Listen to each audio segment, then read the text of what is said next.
Hello everyone and welcome back to Jahun English Academy.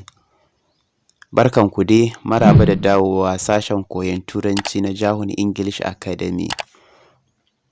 Learning English words and their meanings in Hausa will continue.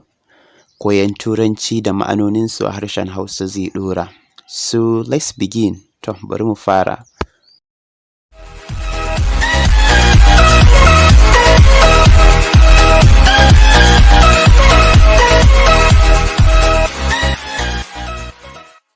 Number 1.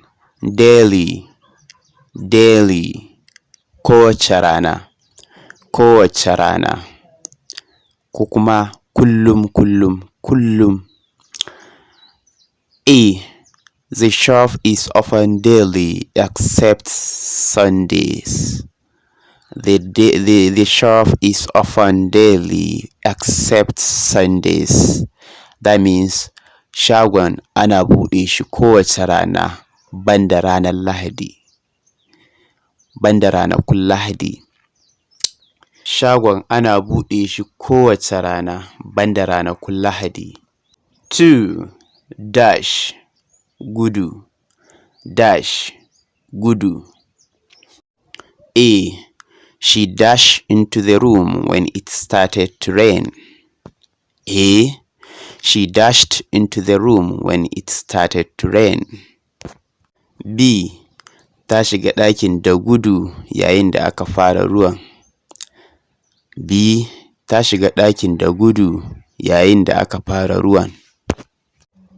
3. Asuba. A.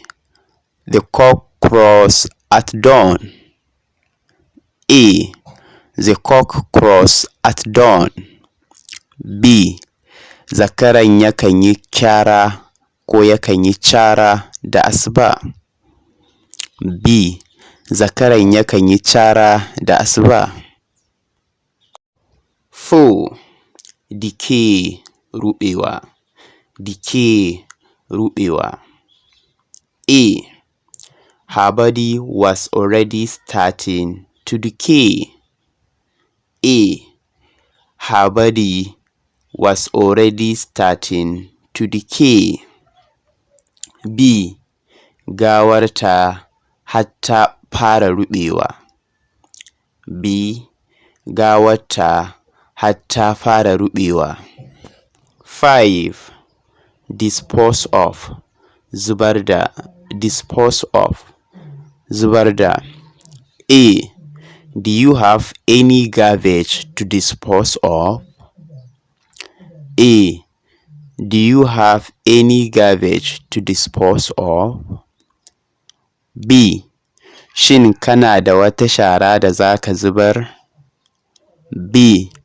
Shin kana da wata shara da zaka zubar ne? This is all for today.